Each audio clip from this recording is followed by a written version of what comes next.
It's Thursday, the 16th of November. This is Photo Walkthrough, Show 42, Tutorial 11, Chapter 2. Hi John, this is Andy Frankwick from New London, Wisconsin. I just wanted to send you a hello and a personal thank you for your tutorials. I especially want to thank you for sharing what I think of as your trademark work. Mount Castle is my personal favorite of yours. I really was happy to see it featured last month, and I'm looking forward to applying this technique to some of my photography. That is, if I can find the right shot, that is. So John, I really appreciate the time and hard work you put into your show. You have been very helpful. Thank you so much. Take care. Hey, thanks Andy for that great feedback, and thanks for the audio file as well. I love getting feedback of all kinds, and these audio greetings are wonderful. If anyone else out there wants to send me an audio greeting or a show introduction, you can email me your audio files to photowalkthrough@gmail.com, or an easier way, if you've got a microphone hooked up to your computer, is to use the audio comments box on the Photo Walkthrough homepage, which is www.photowalkthrough.com. Those of you that have been watching the show for a while will remember that I co-hosted a photography workshop with Chris Marquardt in Tübingen, Germany back in September. Well, I'll be doing the same again next May, and of course we'll be covering everything including composition, lighting, studio setups, techniques, post-processing and so on. Chris will lead the photography sessions and I'll take the post-processing sessions, and of course we'll both be on hand to help out and answer questions for the excursions and the assignments. Chris is the host of the wonderful Tips from the Top Floor podcast, the most popular photography podcast out there, and he's also an excellent teacher. But don't take my word for it. Here's a quick promo featuring interviews with the attendees from the September workshop. This is a public service announcement. What you are going to hear in the next 2 minutes is going to make you want to travel to Germany and join the club. If there's one thing you could do to improve your photography, what would it be? Buy a new camera? Get better lenses? I don't think so. Hello there, my name's Alan Ager. I was fortunate enough to be able to attend the recent workshop. It doesn't matter whether you come at photography from the technical side or more from the artistic side. Doing the exercises really does stimulate creativity. I learned a lot about many things photographic, including studio lighting. I really value that. Well, and all the mucking about that goes with it. Now all I need is a set of studio strobes. You could see the friendliness. You could see people learning and having fun. Well, yeah, and a studio. And you can ask stupid questions, but you get great answers, and they open your mind up to whole new possibilities. It was so inspiring. And those were the things that were explicitly taught by the tutors. We had loads of fun with the photographic assignments and critique sessions. The friendliness, the expertise, and the creativeness of the participants. If anybody's thinking about doing a workshop, yeah, get on it, do it. It's fantastic. It was wonderful. It just captured it perfectly. It was full of light. I think that just about everyone came away from those with some great new ideas. I'll never forget all of us giggling after hearing a 1DS in burst mode, firing off 8.5 frames a second. Already I can see how it's so much easier with this little bit of effort to make the most of any type of lighting situation. I want to do it again. Chris, if you're doing it, put my name down. Don't leave it too long. When you're looking at somebody's photos after the assignments, a picture just appears and we all gasp. I'm looking forward to the next workshop and meeting everyone there. I cannot start to tell you how much I benefited from this whole week. But the real value of the workshop isn't so much the time spent in those 5 days. It's the way it changed my photography. I'm going to be a different sort of photographer from having been on the workshop. Join the fun May 27th to May 31st, 2007. More info on tipsfromthetopfloor.com. Yes, thanks Chris, this is going to be a great workshop and I'm really excited about it already. So if you'd like to improve your photography and see a beautiful historic German town in the process, then swing by tipsfromthetopfloor.com and click on the workshop link on the right and I'll see you there.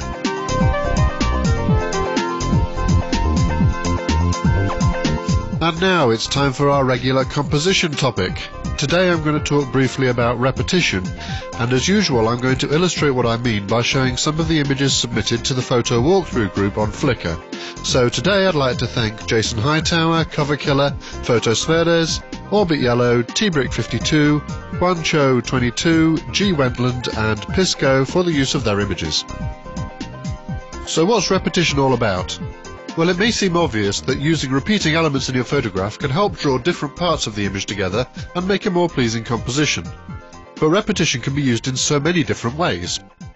Repeating shapes or objects is a pretty obvious starting point, but you can also repeat lines, textures, or even colours. And the number of repeating elements can also have a big effect on the type of image. This shot uses repetition effectively but quite sparingly, and as a foreground element which lets us see some background. But this shot, on the other hand, has a large number of similar elements that create a sort of a chaotic rhythm to the shot, as well as this wonderful impenetrable wall of trees. And rhythm is another important compositional tool when using repetition. Repeating elements can create a sort of a rhythm in the shot that can lead the eye or draw separate elements of the photograph together. It's most obvious in a shot like this, where the repeated elements create a leading line. But it can also be used more subtly, like in this shot, where it's not just the two statues that are repeating elements, but also the diagonal lines carved into their robes, which mirror each other, creating rhythm. Or here in this shot of mine, where the shape of the clouds in the sky echoes the shape of the bay below.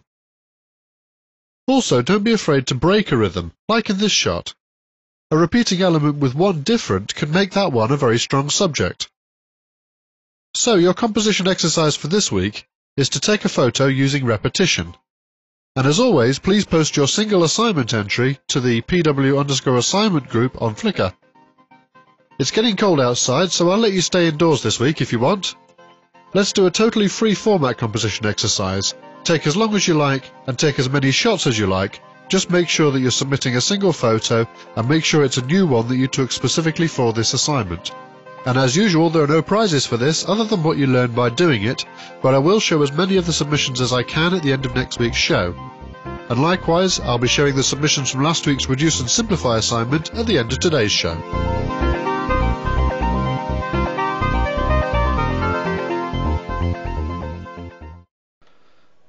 Okay, let's get started. This is the image that we chose last week when we were working in Bridge, and I've just done the raw conversion and brought it into Photoshop. So what you can see here is just the raw converted file straight into Photoshop, and as you can see, I processed it fairly naturally looking. I did very little in the way of raw conversion edits to it. What I'm going to do today is I'm going to show you how to get most of the final look of this shot using lab color mode and channels, and then next week I'll come on and show you how to do the same sorts of things in RGB using layers. Not that you can't use layers in lab mode, but I'll show you the two steps, because what I'm going to really do here is I'm going to show you an existing well-known technique that uses this LAB lab mode. And then I'm going to show you how you can achieve the same results without having to necessarily use LAB mode and without having to necessarily mess around with the channels. So I'm going to start off by just mentioning the channels. You'll be familiar if you've been watching the show with the layers palette here, and this is obviously I had a question about this the other day actually. It's possible I've not explained to everybody what layers are, so for those of you that do already know, which I'm sure is most of you, but there might be one or two of you out there that haven't really quite grasped layers, what you're looking at here is basically a stack of transparencies. The one that's labelled background is the one that you start with which has usually got your photograph in it, but on top of that, if I was to make a new layer 2 in this case, and if I just grab a brush and paint over the top, I'm painting on layer 2, and I can turn that layer on and off, and it's like a transparency, and what you're doing all the time, you're looking through the stack of transparencies, looking from top to bottom, and you can see all the layers above. That's all my edits that turn this image into its final version. Turn those off, turn that layer I just painted on and off, and you don't need to ever flatten it unless you actually want to make the file size smaller. So you'll be familiar with the layers palette there. Drag and drop that layer into the trash, but next to it we also have this channels palette, which if you're working in RGB mode, which if you're not intentionally choosing a different mode, you almost certainly are, stands for red, green, blue. What you're seeing here is the image split out into its component red, green and blue data.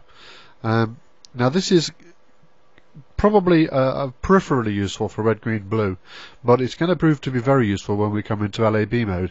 But basically what you're seeing, if I just click on one of those channels, by default you're looking at all three, which is why you've got RGB at the top here, and when you click on that, all of them come on.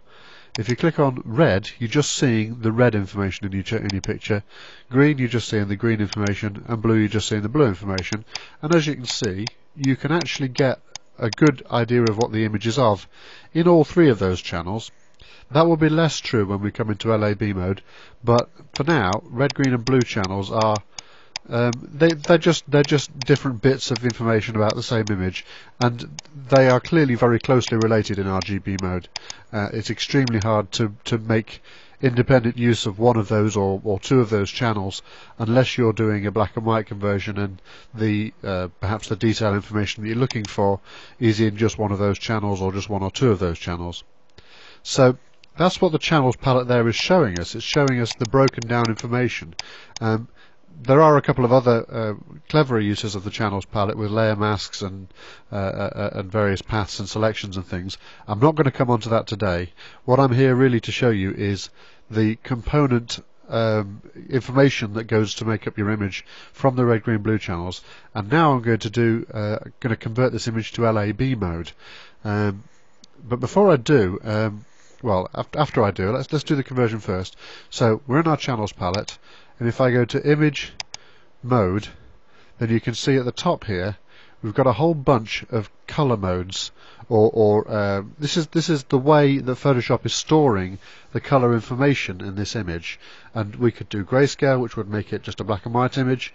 We could do index color, which would mean that it's got a palette of colors and the photograph can only use the colors that are in the color palette. That can sometimes cause some really nasty color quantization. Don't really recommend you using that unless you've got a very specific use. RGB is what we're normally interested in, normally what we're set in.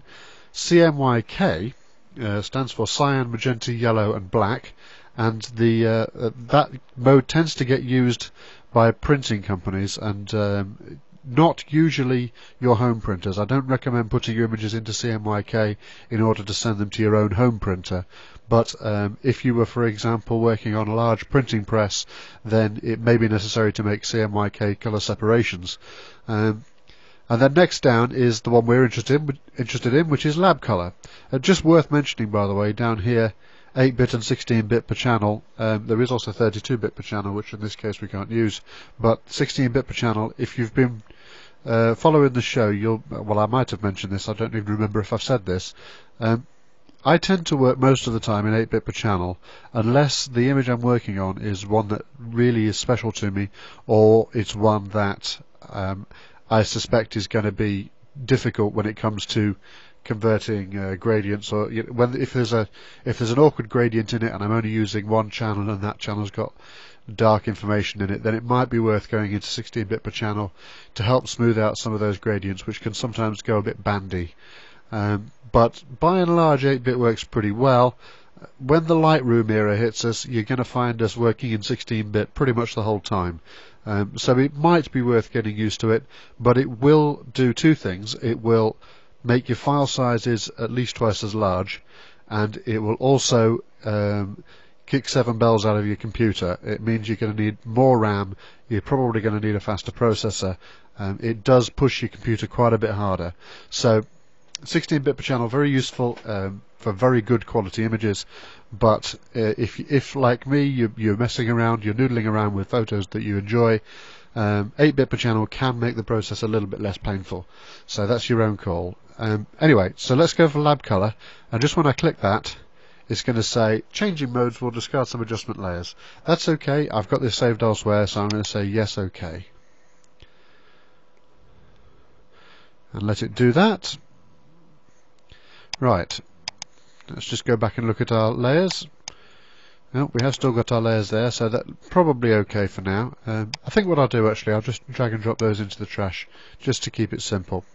Now, back in our channels palette, where we had RGB at the top and then red, green and blue, we've now got LAB at the top, and by the way, it's pronounced LAB, not lab, although you might hear me call it lab every now and then because I haven't quite got used to it yet. The reason it's LAB is that the channels are lightness A and B. And incidentally, it's worth just mentioning that there's more than one LAB colour mode. In this case, in Photoshop, in most computer applications, it's going to be CLAB, which is CIE LAB, and that stands for, apologies if I massacre this for the French-speaking people among you, Commission Internationale d'Éclairage, I believe, which is International Commission on Illumination, which is a very grand title. And what they intended to do was to generate a colour mode which represents colour objectively, rather than you'll find that photographs usually have a colour space information attached to them, which tells whatever program is going to read the image what the colour information means. So it's like a translation that says, well, if I've got a 0 in the red channel and the green channel and the blue channel in this RGB, then what I mean is this black here, for example. What LAB mode does is it's absolutely objective. LAB is there's no colour profile needed to be attached to it in order to know what 000 means in RGB, although it's not RGB, it's lightness A and B. So it's an objective colour palette, and therefore to translate between LAB and one of the other non-objective colour palettes like RGB or like CMYK, we will need to go through a colour profile. And I think I've mentioned in the past that Adobe RGB is a pretty sensible starting point with that, and with the Lightroom era coming along, we're going to find ourselves working in ProPhoto RGB, which is an excellent colour space. It's absolutely huge, but you really do need to be working in 16-bit to get the best out of that. So going back to LAB, the three channels are lightness A and B. Lightness is pretty straightforward. If I just click on the lightness channel, you can see straight away what the lightness channel contains. It contains all the brightness values for this image. So that in itself is a pretty decent way of making a black and white conversion of an image, just to go into LAB and take just the lightness values. If I go down to the A channel, you'll see right away that unlike the RGB, where in red, green and blue channels you basically get much the same image but with slightly different bits highlighted, in this case what you're looking at is the information for colours between magenta and green in the A channel, and if I go down to the B channel, it's the information for colours between yellow and blue. And as a result, the image that you get in those A and B channels is not really all that useful on its own. If I was to take the lightness in the A channel, for example, so I'm just looking at the lightness in the A channel, I just clicked on one and then shift clicked on the other, we can see lightness values now, so we can see the basic shape of the image, and we can see where the magentas and greens are in this image. If I was to turn off the A channel and turn on the B channel, we can see where the blues and yellows are in this image. And obviously if I turn all three on, I get the whole image back. Now, that's all very interesting, but why is it useful? Well, the reason it's useful, there's 2 or 3 reasons why LAB is useful actually. First of all, this lightness channel in itself is jolly useful because you can now do sharpening on that if you wanted to, without affecting the colour information in the image, which is very useful, and it can avoid increasing contrast, which is another useful use of this lightness channel. If I was to do Control L, or which will bring up a levels, or if I go to image adjustments levels, and this is now operating just on that lightness channel because I've just got the lightness channel selected there, I could do contrast adjustments on that. So let's just do that. That looks a little bit better. I'm not going to keep this, but I'm just going to press OK on that. And now if I go back and look at all of LAB, you can see that what's happened there is it's increased the contrast in the image without boosting the saturation values in the colours. So if I just go back to my history and undo that and go back to my channels, we're now back to where we were. Yep, we are back to where we were. The next thing that's very useful in the LAB colour space is you can do colour tweaks without affecting the lightness values in your image. So if I wanted to boost the colours on this, let's do image adjustments curves, which is Control M. I could boost the colour. I'm now just working on the A channel. I'm just going to push. This is not my tip, by the way. I can't remember where I saw this. I saw this quite recently on somebody else's video.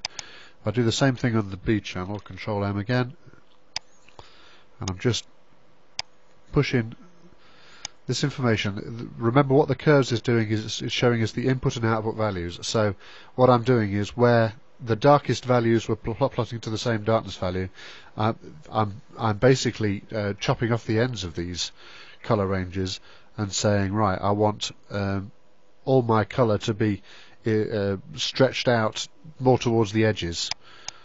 So I don't know whether or not you can see, if I go back to do Control Z, you can see in this black and white representation of the blues and yellows values, it's increasing the contrast. The reason I can get away with doing what I did there is because, as you can see, this is very grey, and there isn't anything at bright white, and there isn't anything at dark black. So moving the ends of those curve handles in like that isn't actually throwing any information away. What it's doing is it's just stretching it out wider and increasing the contrast. So if I was to turn all the layers back on again now, you can see that that has pushed up the colour saturation without increasing the brightness values. Now if I pop back and undo that, and let's actually look at what it is I want to do to make this image look like our final image. Actually, it's going to be some of the same things. One other thing that's useful to be able to do in the colour channels in LAB mode is, if you've got lots of colour noise, and I don't think I'm going to have any in this, but let's just have a look. I think I took this at a fairly good ISO. No, I'm not really seeing. I'm seeing grain, but I'm not really seeing colour noise. Colour noise looks like different speckles of colour. It tends to appear in darker portions of the image, and it will tend to appear in higher ISO images. You can see grain there. That's lightness grain, not colour noise. The more you mess with this, the more easily you'll come to spot it. But colour noise tends to look like little dots of different colour, and they look kind of smudgy and smushed together.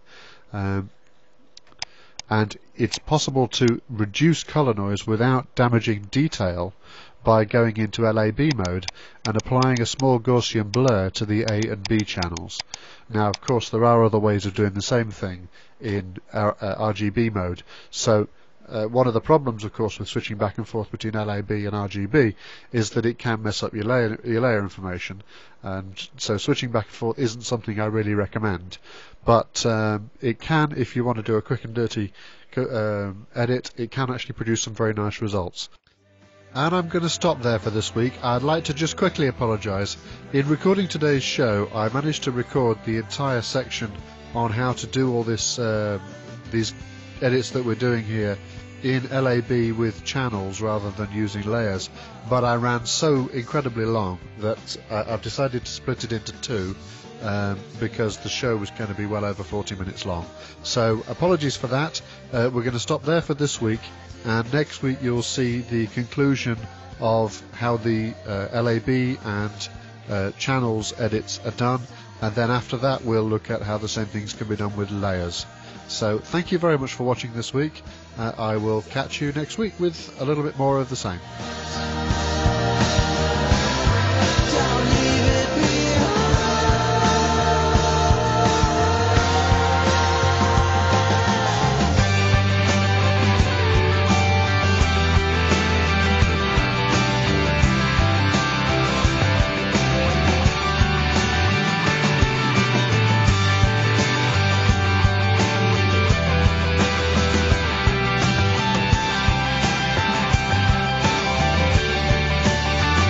Scared of heaven.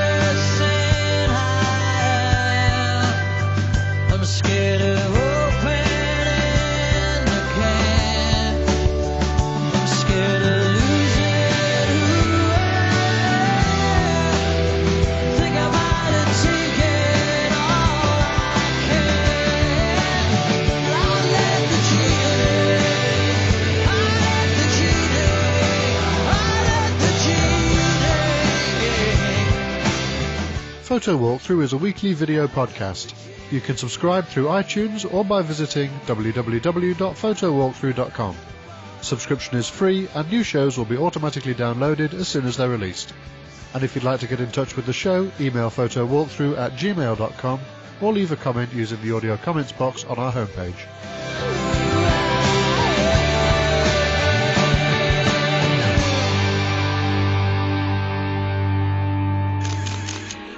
Photocastnetwork.com, your photography resource in the podosphere.